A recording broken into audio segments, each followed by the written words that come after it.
accidents. If there was something for Mr. Bump to bump into, he'd bump into it all right. For instance, if you were to see Mr. Bump walking down the street in your town, and if there happened to be something to bump into down that street, then you know what would happen, don't you? Bump. He lived in an extremely nice home, but even there, he couldn't help having those little accidents.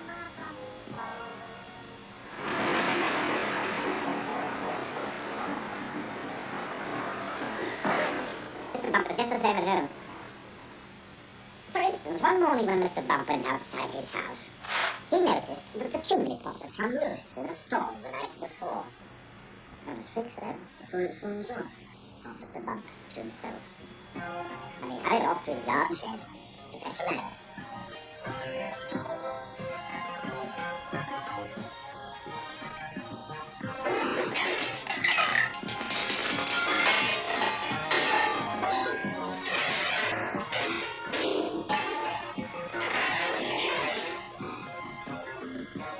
It was a very long ladder.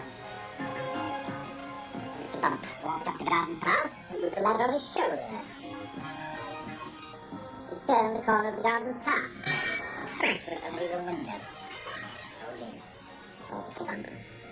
And he turned to see what had happened. Crash went under the window behind him. Oh dear, thought Mr. Bump again. And he rested the ladder against the wall of the house so that he could climb up onto the roof to mend the chimney pot.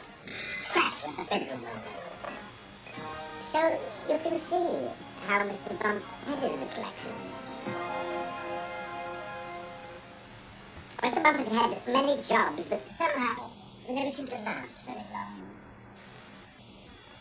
As soon as anything got lost, or broken, or splintered, chipped, or snapped, or cracked, or torn, or burst, or rent, or crushed, or split, or slit. Guess who got the blame? For instance, when Mr. Bump worked on a farm.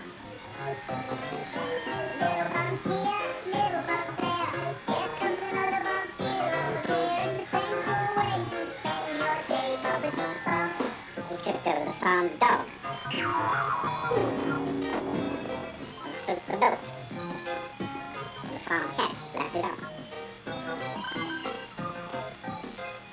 For instance, when Mr. Bump was a postman, he got his hand stuck in the pillar box.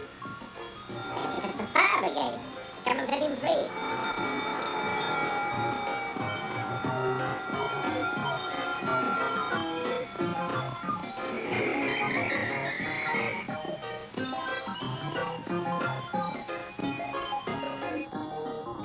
For instance, when Mr. Bump was a carpenter, he found that when he was hammering nails, he hammered his thumb most of the time, and the nail hardly at all. Ouch! In order to recover from this series of rather unfortunate happenings, Mr. Bump decided to go away from home. There, he could think about what sort of job he could do where he would be such a nuisance to everyone. So, he set off to the station to catch a train to the seaside.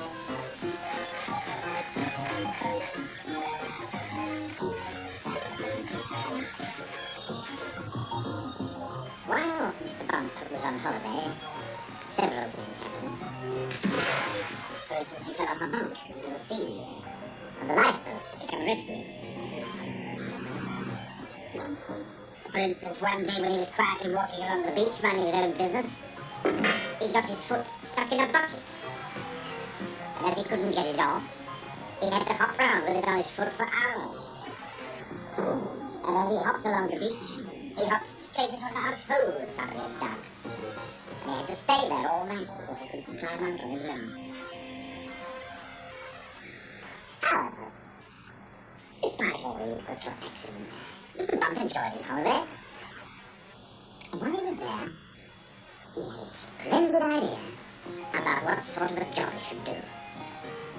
It was quite the best idea Mr. Bump ever had. An absolutely splendid idea.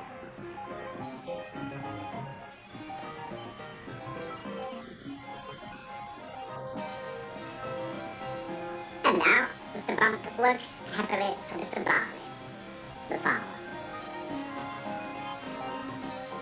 Mr. Barley has a rather large apple orchard on his farm, and that's where Mr. Bump works. Mr. Bump's job is picking apples. But he doesn't use a ladder to climb up the tree to pick the apples, like other apple pickers all know.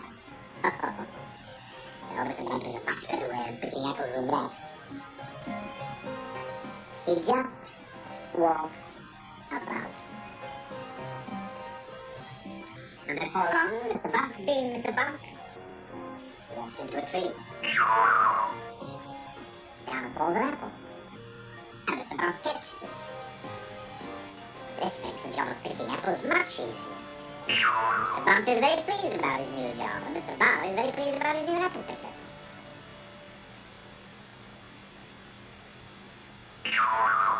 So, you see, the story of Mr. Bump isn't such a sad story after all, is it? Oh.